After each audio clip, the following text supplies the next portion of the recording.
하나님 말씀은 마태복음 21장 7절에서 10절, 27장 27절에서 31절, 이사야 53장 5절 말씀입니다.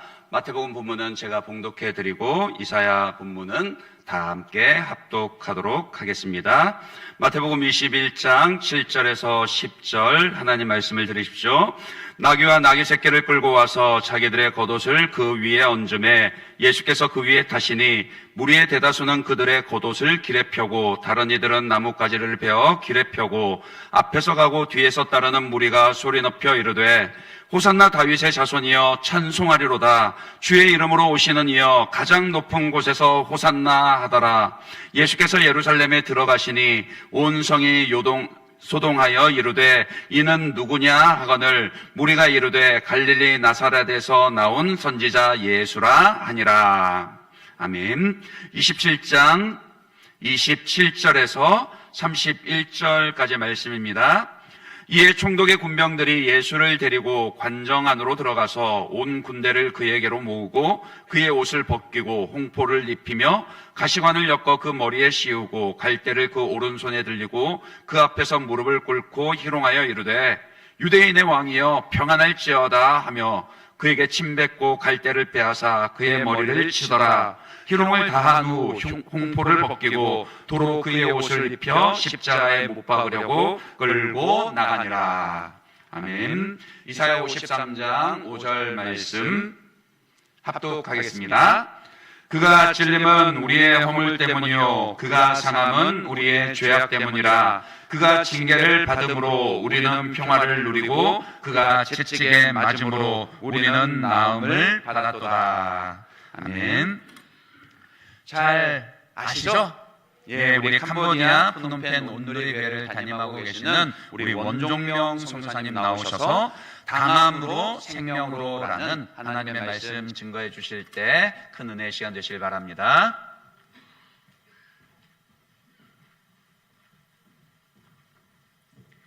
네, 반갑습니다. 네, 반갑습니다.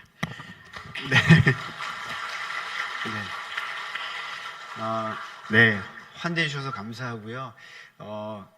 긴장이 되는데 먼저 저희 설교 말씀 듣기 전에 짧게 사진을 보시면서 그간에 저희가 섬겼던 캄보디아 교회에 또 그것을 사진을 좀 보시면 좋을 것 같아서요. 보여주시면 감사하겠습니다. 네. 이제 이게 아주 오래전에 찍은 사진이라 지금보다 많이 장성했고요. 네, 지금 제 머리도 짧아졌고 이제 요번에 캄보디아에서 이렇게 한국으로 오기 전에 비행기 출국할 때 거기 이제 직원이 저를 잡더라고요. 이제 여권을 조사할 정도로 제가 중국 사람 아니냐고. 아니, 얼굴이 이렇게 까만 이유는 이제 오토바이를 많이 타고 다니니까 햇빛이 많이 걸리기도 하고요. 건강하고요. 건강 뭐 이상 없습니다. 걱정하지 않으셔도 좋을 것 같습니다. 계속 보여주시면요.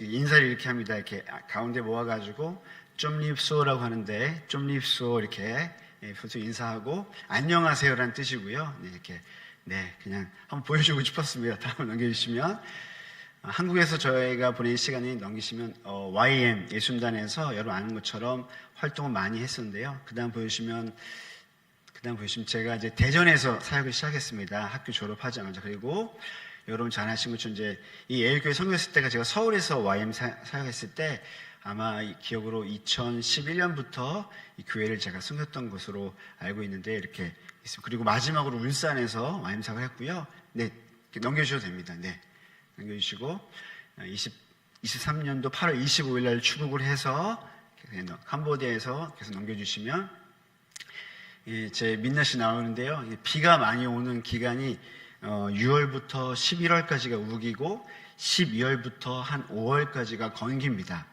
그래서 정말 건기 때문에 비가 거의 안 오고요. 그래서 이제 저희가 딱 도착했을 때가 우기가 심했을 때인데 집 앞에 도로가 이제 저희가 호수가 아니라 집 앞 도로입니다. 그래가지고 그런 적도 있었고 그랬습니다. 아이들도 학교에 적응하기도 하고 그다음 보여주시면 잘 안 보이실 수 있는데 언어가요 약간 라면 이렇게 꼬부라듯이 이렇게 계십니다. 그래서 뭐 예전에 누가 그러는데 힌두의 산스크리티어라고 하는데 아무튼 발음하기는 근데 그래도 다행인 것은 베트남처럼 성조가 있는 건 아닙니다. 액센트에 따라서 원어 의미가 없지만 여전히 언어 공부하고 있고요. 그러고 있습니다. 네. 그러다가 제가 작년 2월에 생각지도 못한 이제 현지 교회 사역을 시작하게 됐습니다. 네. 그래서 저희 선임자시고요. 저희 이제 하게 돼서 이렇게 교회 사진입니다.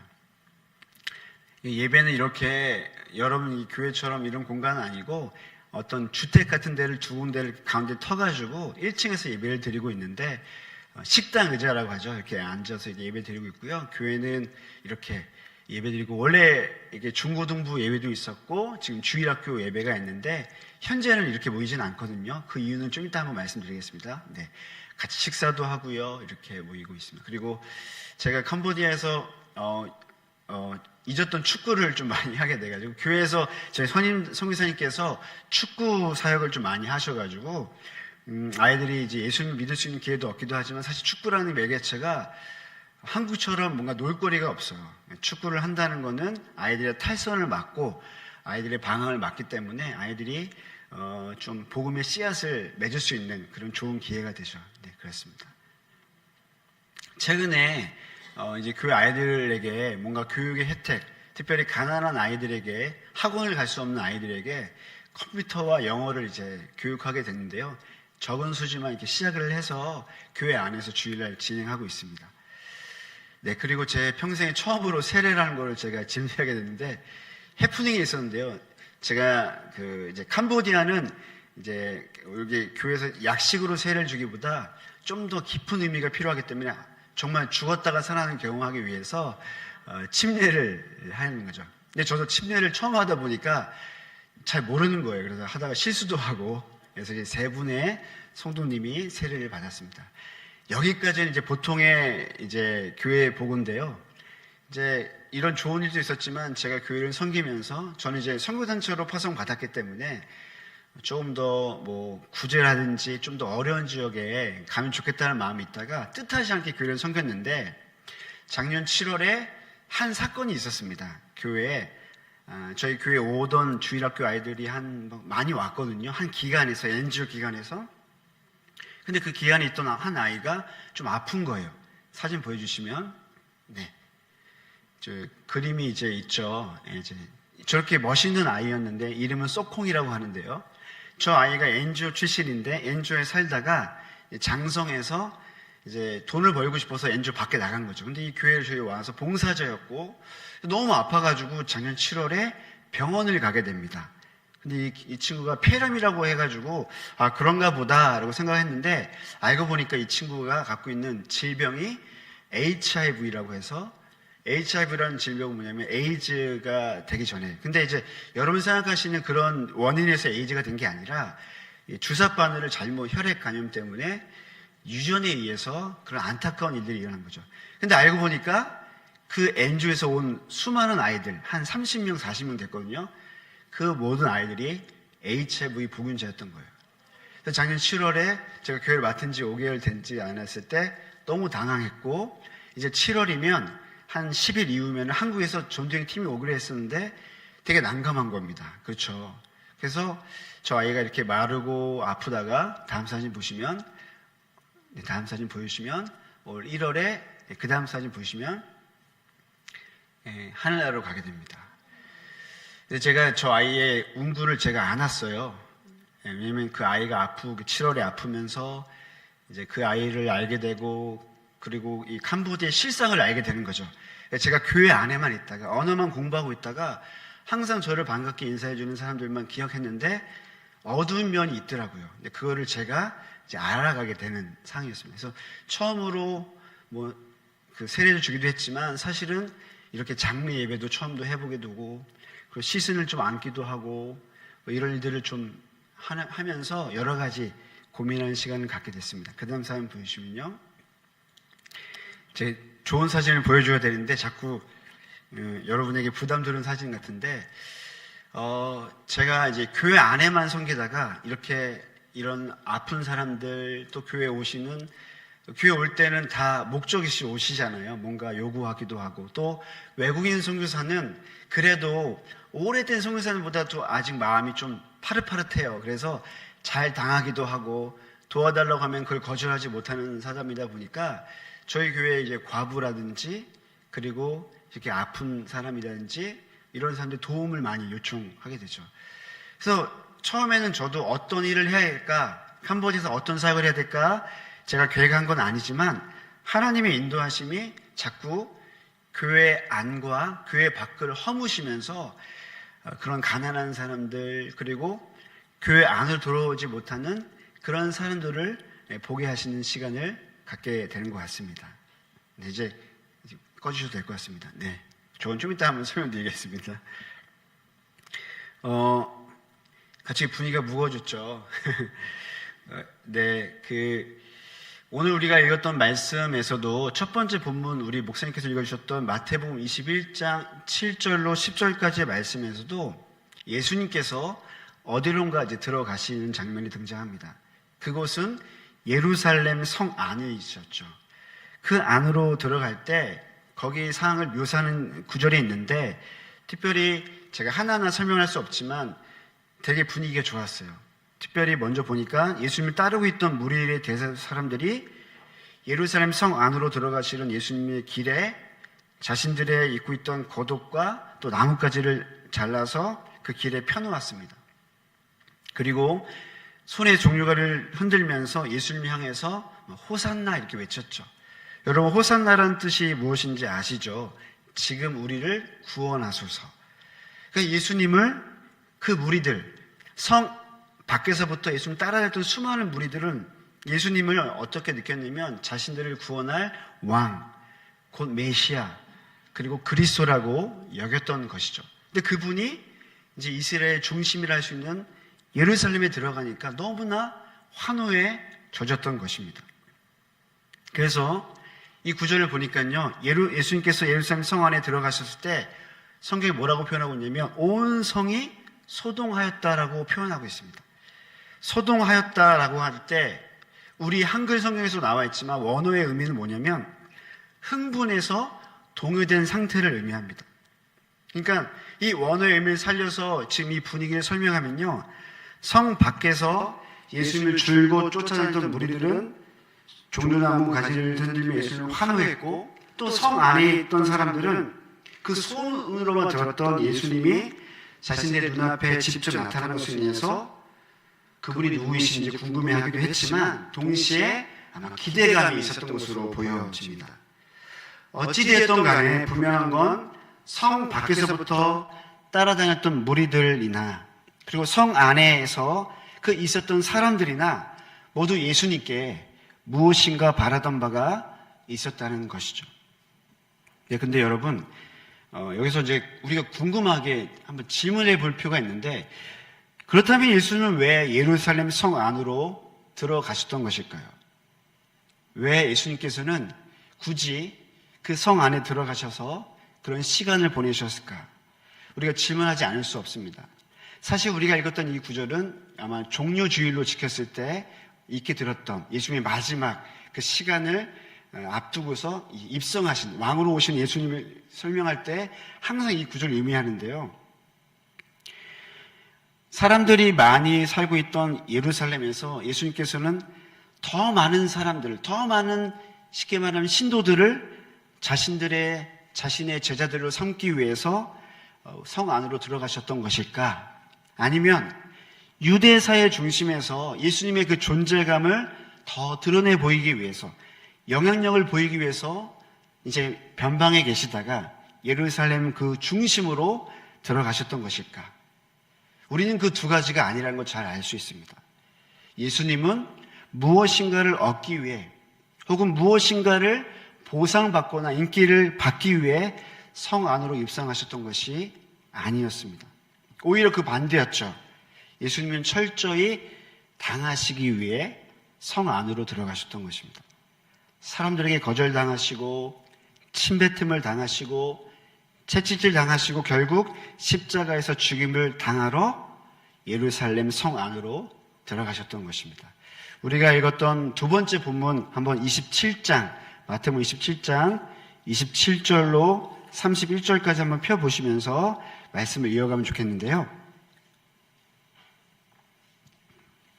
먼저 28절과 29절을 한번 눌러보시면 예수님은 먼저 사람들 앞에서 큰 비웃음을 당하시고 고개를 들 수 없을 만큼 부끄러운 모욕을 겪으셨습니다. 28절과 29절을 보시면 군인들이 예수님의 옷을 벗기고 여기서 보면 홍포라고 나와 있는데 붉은색 겉옷을 입혔습니다. 당시 홍포, 이 붉은색 옷은 왕이나 귀한 분들이 입는 귀한 옷이라고 하는데요. 하지만 군인들은 예수님을 그 왕처럼 대우하기 위해서 입혔던 것이 아니라, 존경해서 입혔던 것이 아니라 가짜 왕이라고 놀리기 위해 억지로 그 옷을 입혔던 것입니다. 여러분, 이 군인들의 만행은 여기서 그치지 않습니다. 군인들은 가시로 만든 왕관을 예수님의 머리에 씌웠습니다. 그리고 왕의 홀, 왕들이 입는 그 약간 걸친 옷이 있지 않습니까? 그것을 홀 대신 나무 지팡이를 오른손에 쥐어주었죠. 그러고는 예수님 앞에 무릎을 꿇고 유대인의 왕, 유대의 왕이여 평안할지어다. 다른 번역에서 이렇게 말하는데 유대인의 왕, 만세 이렇게 하면 절을 했다고 해요. 존경의 의미가 아닙니다. 예수님을 정말 구세주나 예수님을 왕으로 모셔드는 것이 아니라 예수님을 조롱하고 비웃기 위한 한 연극과도 같은 것이었습니다. 이처럼 예수님은 우리를 위해 인간으로서 견디기 힘든 큰 무시와 수치를 고스란히 당하셨습니다. 여러분, 여기서 끝나지 않습니다. 예수님이 당하신 게 또 있는데요. 직접적인 폭력을 당하셨습니다. 군인들은 주님의 얼굴에 침을 뱉었죠. 그리고 30절을 보시면 어떻게 합니까? 갈대를 빼앗아 그의 머리를 쳤다고 합니다. 예수님의 머리를 쳤습니다. 예수님이 들고 계시던 지팡이를 빼앗아서 예수님의 머리를 사정없이 내리친 거예요. 머리에 쓰신 가시관은 그 매를 맞을 때마다 얼마나 아팠을까요? 왜 그랬을까요, 여러분? 왜 그 큰 아픔과 모욕을 피하지 않고 왜 예수님께서는 그 모든 것을 그냥 그저 아주 유약하게 당하셔야만 했을까? 우리가 질문하지 않을 수 없습니다. 우리는 그 이유를 정확히 잘 알 수 있습니다. 그것은 바로 우리를 구원하시는 유일한 길이 바로 당하는 것이기 때문이었다는 것입니다. 우리가 이제 마지막 읽었던 이사야 53장 5절을 다 함께 한번 읽어보면 좋겠는데요. 한번 다 같이 천천히 읽어보도록 하겠습니다. 시작. 그가 찔림은 우리의 허물 때문이요 그가 상함은 우리의 죄악 때문이라. 그가 징계를 받음으로 우리는 평화를 누리고 그가 채찍에 맞음으로 우리는 나음을 받았도다. 아멘. 이사야 선지자가 예언한 메시아 곧 예수 그리스도는 철저하게 당하는 분으로 묘사되고 있습니다. 여기서 말씀하고 있는 예수님이 당하는 것은 크게 네 가지로 분류되고 있는데요. 첫 번째는 찔림, 두 번째는 상함, 세 번째는 징계, 마지막이 채찍입니다. 먼저 찔림의 의미를 살펴보면요. 이 원어의 의미를 살펴보니까 단순히 우리가 송곳이나 날카로운 곳에 살짝 찔린 것이 아니라요, 여러분. 여기서 말한 찔렸다는 것은 관통당하고 구멍이 뚫리고 치명상을 입는 것을 의미합니다. 그러니까 이사야는 이 선지자는 아직 보지 못했지만 이제 오실 메시아 그리스도는 실제로 손과 발 그리고 옆구리를 창가못에 관통당하신다는 것을 역으로 설명하고 있는 것이죠. 두 번째 상함, 이 단어의 원형의 의미를 보니까요, 잘게 부수고 짓밟아서 으스러뜨리다, 가루로 만들다라는 아주 참혹한 단어입니다. 그러니까 예수님이 받으셨던 이 상함은 피부가 찢어지는 수준이 아니라 뼈와 내장 그리고 영혼까지 완전히 으스러지는 아주 극심한 압착과 고통이었다는 것을 설명하고 있는 것입니다. 세 번째, 징계를 받으셨죠. 여기서 말한 징계는 우리가 잘 아는 것처럼 십자가형이라는 벌을 받으셨다는 겁니다. 그리고 그 십자가형을 벌을 받으심으로 죽음이라는 심판을 받으셨다. 이것이 징계의 의미에 해당됩니다. 마지막으로 채찍에 맞으셨다. 여러분, 예수님 채찍에 맞으셨잖아요. 우리 예전에 그 기독교 영화 중에 그 패션 오브 더 크라이스트 영화를 보면 아주 잔인하게 묘사하고 있잖아요. 예수님이 이 무릎을 꿇린 채 상의를 탈의한 채 아주 그 날카로운 갈고리를 해가지고 살갗이 찢겨지지 않습니까? 맞습니다. 그런 의미예요. 그런데 그 원뜻을 보니까요, 그냥 하나의 상처가 아니라 아주 큰 상처, 피멍이 들어 온통 피범벅이 된 상태를 뜻할 때 채찍에 맞았다, 이렇게 이야기하고 있는 것이죠. 제가 설명드렸던 이렇게 이 네 가지 당하셨다고 하는 이 의미가 여러분 성경에 나와 있지만, 근데 우리가 놀라운 것이 있는데요, 예수님께서는 이 모든 당함을 피하지 않으셨다는 겁니다.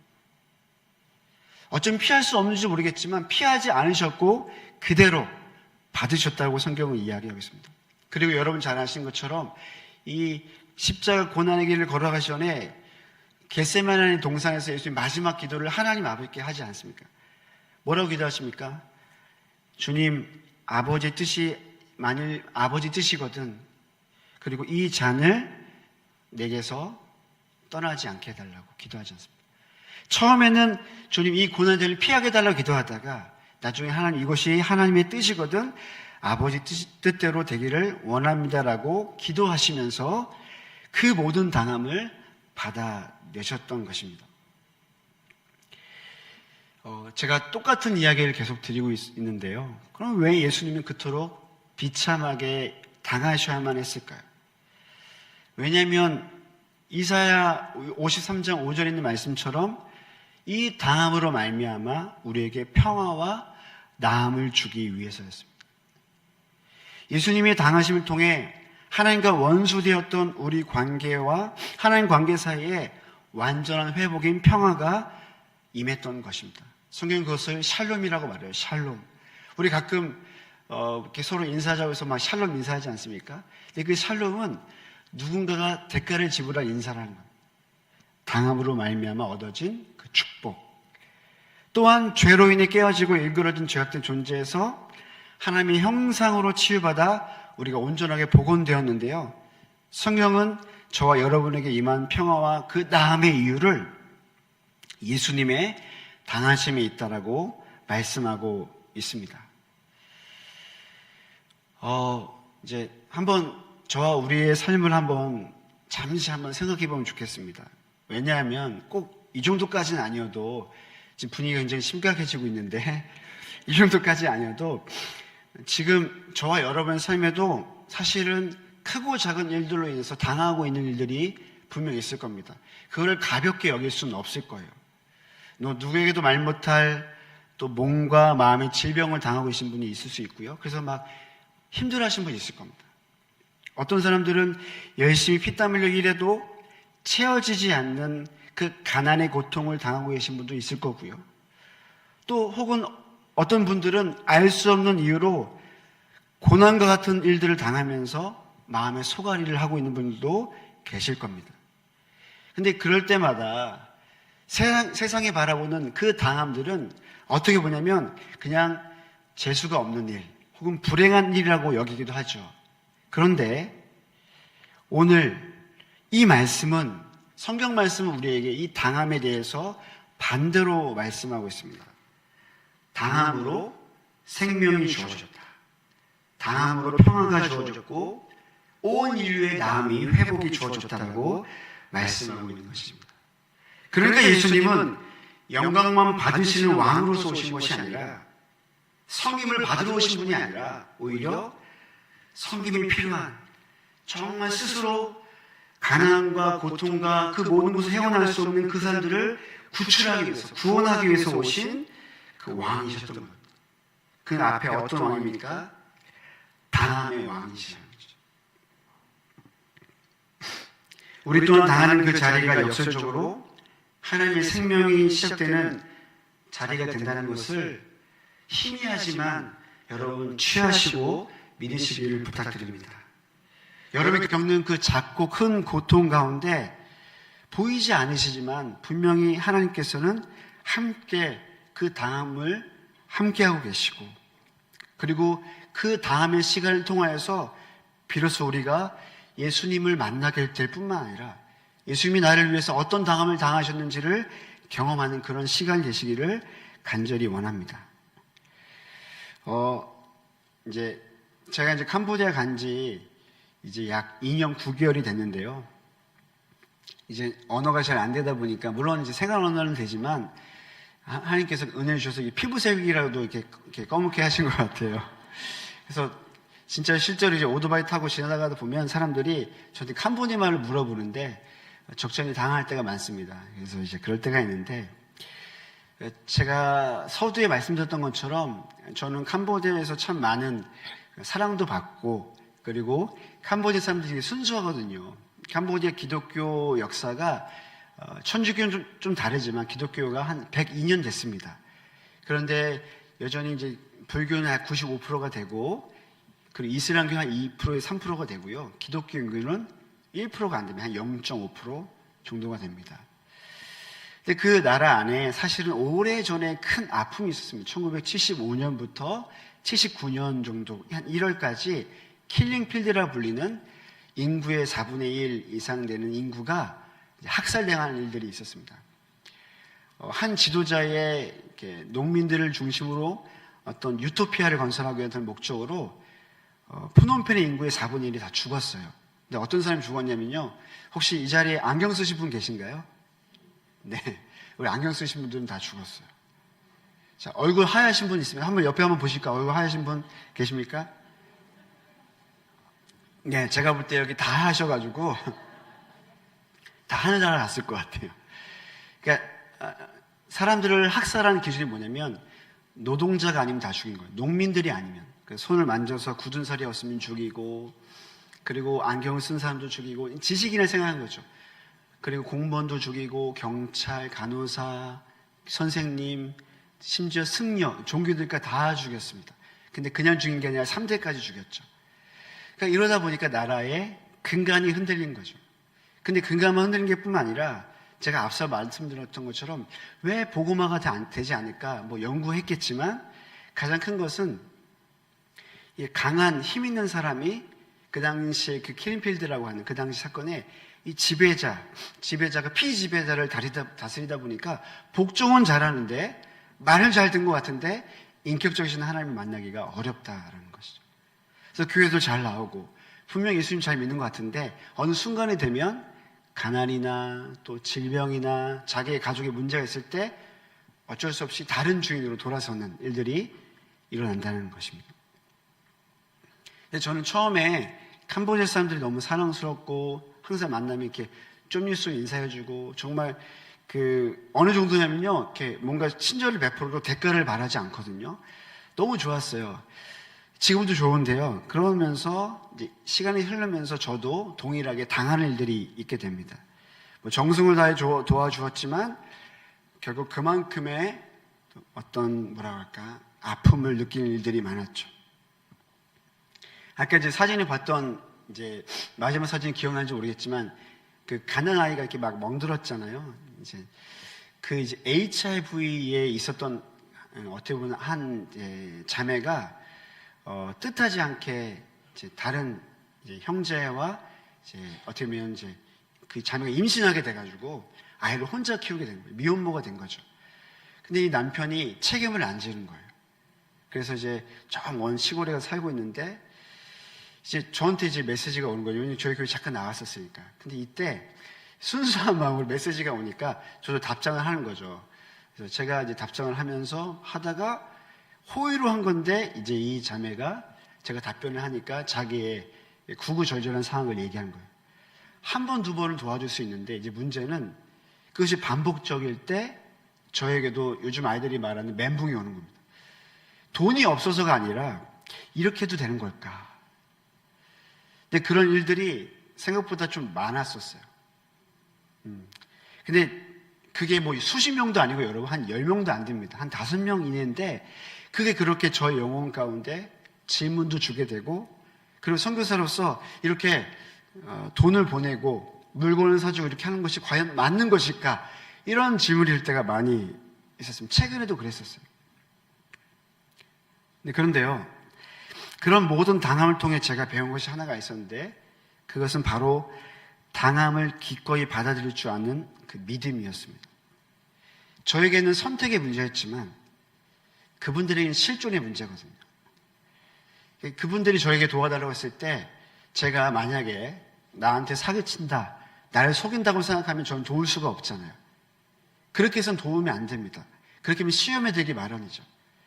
그럴 때 어떻게 해야 되냐면 이제 제가 배운 거는 오른손이 한 거를 왼손이 모르는 거죠. 무슨 얘기냐면 제가 이 사람이 나를 내 돈을 받거나 내 도움을 받고서 설령 그것이 사실이 아니라 할지라도 당해주는 겁니다. 말이 안 되지 않습니까? 한국에서는 확인도 하고 저 사람이 정말 미혼모인지 정말 아이가 정말 아픈 건지 꼭 확인하려고 하지 않습니까? 추적하지 않습니까? 근데 캄보디아에서는 추적할 수가 없습니다. 아니, 추적하는 것 자체가 서로에게 별로 이익이 되지 않습니다. 그때 선택해야 됩니다. 선거에서 선택해야 되는, 한 인간으로 선택해야 되는 겁니다. 뭐냐면 당할 건지 아니면 이길 건지. 그 HIV의 이야기를 좀 이어서 가면요, 교회 주일학교 인구가 갑자기 30명이 쭉 빠진 거예요. 그 아이들이 안 나오니까.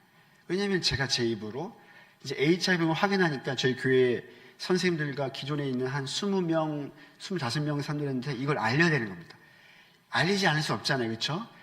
여러분, 참고로 HIV는 혈액 감염이나 그리고 이제 침 감염 이런 거 되지 않습니다. 그냥 주사기 바늘을 같이 쓰거나 아니면 성적으로 그렇게 됐을 때만 감염이 되는 거지. 근데 그런 의학 지식이 있다 할지라도 정서적으로 같이 있는 게 어려운 거예요. 그래서 제가 제 입으로 교회 맡은 지 6개월도 안 됐는데 그 30명 아이들, 청소년 아이들한테 뭐라고 얘기될까요? 너희 교회 오면 안 돼. 이 말을 해야 되는 거예요. 그게 얼마나 괴로울까요? 많이 울었던 것 같아요. 왜냐하면 제가 제 입으로 사회에 가장 소외당하고 힘든 그 아이들한테 이 기존의 성도를 보호하려는 이유 때문에 오지 말라고 하는 거죠. 많이 좀 울기도 했지만 많이 질문했던 것 같아요. 하나님, 왜 가난한 사람은 항상 가난합니까? 왜 아픈 사람은 맨날 아픕니까? 이런 질문을 하면서 시간을 보냈는데요. 그때마다 주님께서 저의 마음에 그렇게 흔들릴 때마다 $5, $3, $10, 많게는 $20 이렇게 뭔가 제 돈에서 이렇게 뭔가 돈이 나가될 직전에, 이 선택을 해야 될 직전에 항상 그 질문 앞에서 기도할 때 하나님께 저에게 주셨던 마음은 이런 마음을 주시는 거예요. 당함과 고통, 그리고 그런 누군가로부터 사기당한 것 같은 그런 느낌 앞에서 피하지 말고 그대로 받아라. 그런 마음을 항상 주시는 거죠. 여러분, 세상은 서로를 이용하고 계산하고 손해보지 않으려고 발버둥 치려 합니다. 하지만 하나님 나라는 전혀 다르죠. 이용당하고 속임을 당할지라도 끝까지 품어주고 끝까지 사랑하는 그곳이 하나님 나라라고 우리는 믿고 있습니다. 그리고 그것은 예수님께서 십자가를 통해 본인께서 스스로 당하심을 통해서 완성하신 하나님 나라의 방식이기도 합니다. 한 가지 마지막 이야기를 하고 말씀을 맺고자 하는데요. 예수님의 이 당하심의 원리를 살아냈던 아름다운 믿음의 선배들이 있었습니다. 1956년에 지금으로부터 약 70년 전에 미국의 아주 5명의 젊은이들이 에콰도르의 악명 높은 그 부족이었던 아우카 부족에게 복음을 전하기 위해 정글로 향했습니다. 여러분이 흔히 아시는 아마존강 그 유역입니다.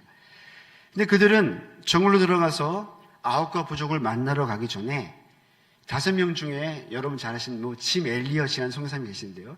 그 중에 한 선교사 또 이름이 네이트 세인트라는 선교사님이 계신데요. 그 선교사님 집에 모여가지고 마지막 기도를 나눴다고 합니다. 그리고 선교 사역 중에서 만약에 원주민들을 공격해 올 때 어떻게 할 것인가에 대해서 한 가지 원칙을 세우고 서로 구두로 서약한 일들이 있었다고 해요. 왜냐하면 그 부족에 대해 정보를 이미 알고 있었거든요. 이 선교사님들은. 그 부족들은 서로 긴 창으로 서로를 죽여야만 살아가는 그런 부족민들이었거든요. 그래서 그것은 호신용 권총을 가방에 넣어가되 그 총을 사람에게 쏘지 않고 하늘을 향해 위협 사격만 할 뿐 사람에게 쏘지 말자. 그것이 서양 내용 중에 하나였다고 합니다. 그래서 그들이 손을 잡고 기도하고 이제 떠났던 것이죠. 그때 그 내용에 뭐 이런 문구가 있다고 해요. 우리가 저들을 쏘아 죽인다면 저 영혼들은 영원히 복음을 들을 기회를 잃어버리게 됩니다. 우리는 이미 예수를 믿어 천국에 갈 준비가 되어 있지만 저들은 아직 준비가 되지 않았습니다. 그러니 절대로 저들을 향해 총을 쏘지 말고 우리가 대신 당합시다. 이런 내용이 있다고 합니다. 그리고 그들은 1956년 1월 8일 주일 오후입니다. 주일이었어요. 오후에 이 5명의 선교사들이 전 선교사들이 드디어 아우카 부족에게 만나게 됩니다. 접촉하게 됩니다. 그 영화로 나온 게 있거든요. 경비를 타고 그 아마존 구역에 모래사장 있는 곳에 이렇게 딱 착륙하게 돼요. 그리고 그들을 만나게 돼요. 근데 얼마 지나지 않아서 선교사들을 기다리고 있었던 것은 그 외부인을 경계하던 긴 창과 칼이었습니다. 약 30여 명의 아우카 부족은 고함을 지르며 선교사들에게 달려들었습니다. 그리고 여러분이 예상하신 것처럼 선교사들은 창에 찔리고 칼에 휘둘림을 당해서 아무런 저항하지 못한 채 5명 선교사들이 다 처참하게 죽임을 당하게 됩니다.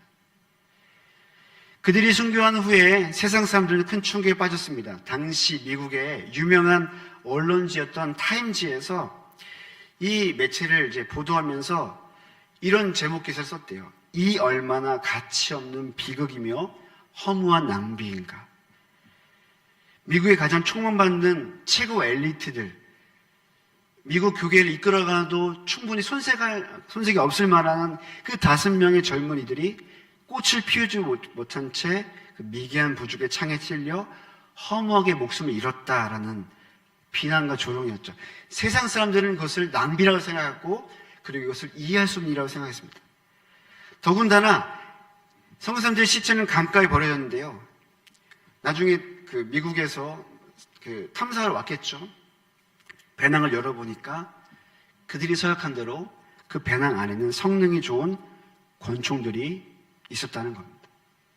왜 이 권총을 사용하지 않았을까? 다 이해할 수가 없는 겁니다. 그들은 그들이 서약한 대로 당함으로 생의 마지막을 선택했던 것입니다.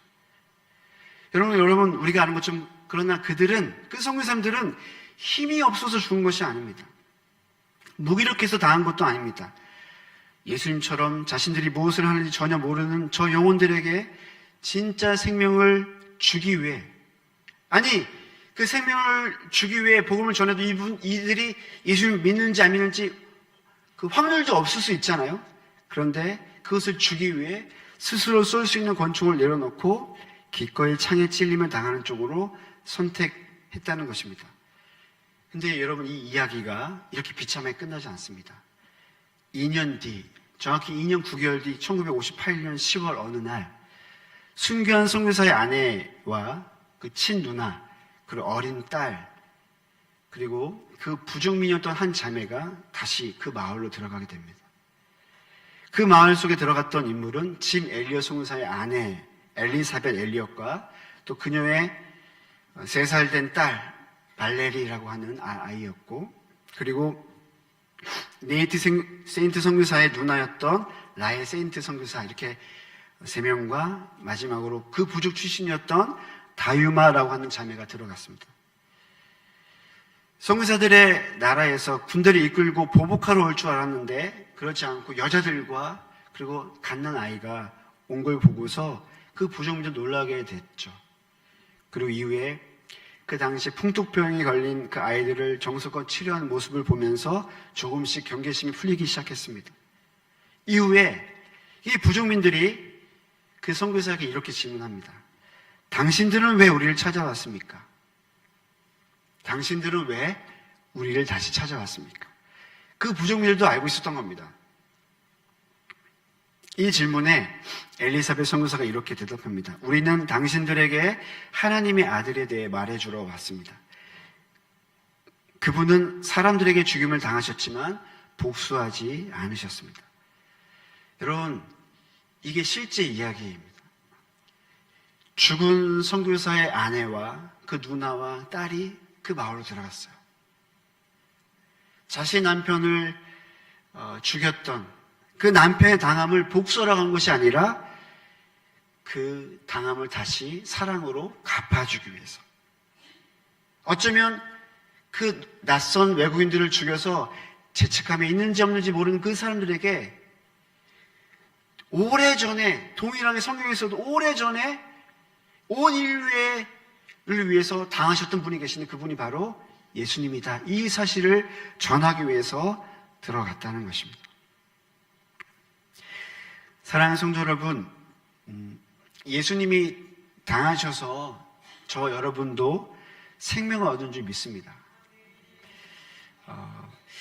세상에서는 우리가 사는 삶과 관계하고 또 여러 가지 생활을 하면서 다른 방식으로 살아가고 싶을 때가 많이 있지 않겠습니까?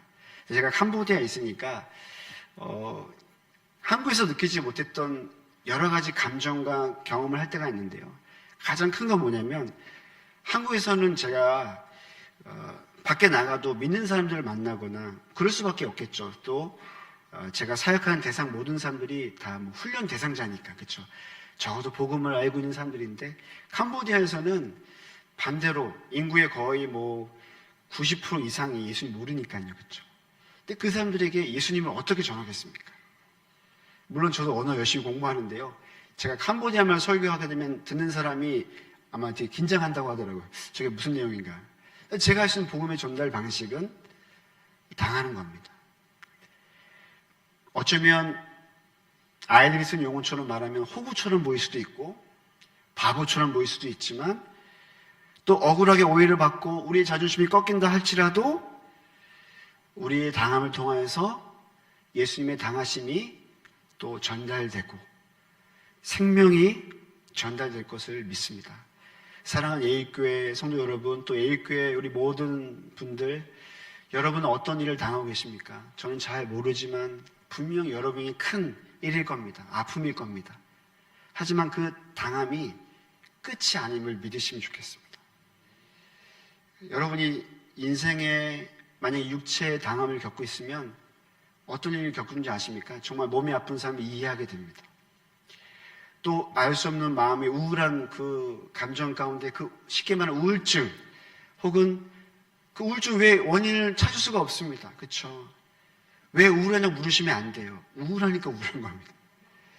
그 사람들이 이해가 되는 겁니다. 가난한 사람들 여러분 있어요. 이 한국에서 있지 않겠습니까? 옷은 아름답게 입고 왔지만 분명히 삶의 그 가난과 그 빚에 허덕여서 살고 있는 분들이 계십니다.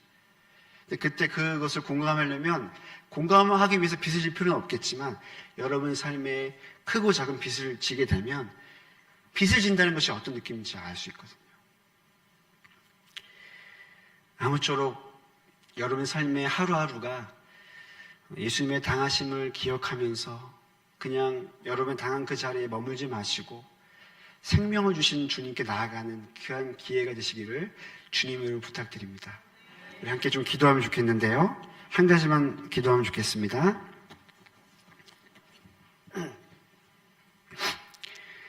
다른 사람들 위해서 기도하기보다 여러분 자신을 위해서 기도하면 좋겠습니다. 여러분은 교회 오셨지만 또 저도 여러분 오랜만에 뵙지만 여러분 인생에 어떤 작고 크고 어떤 당할 일들이 있는지 모르겠습니다. 사실 우리가 편하게 눈물을 흘려도 되는 곳이 교회인데 때로는 내가 눈물을 흘릴 때 다른 사람들이 나를 어떻게 생각할까 염려할 때도 있는 것 같습니다. 여러분 오늘 이곳에 오신 이곳은 하나님 아버지의 집인 줄 믿습니다. 우리 이 시간 우리가 당하는 것에 대해서 주님께 좀 아뢰면 좋겠습니다. 그리고 그 주님께 아뢰일 때 예수님의 당하심을 주님 우리에게도 덧입혀 주시기를 기도하면 좋겠습니다.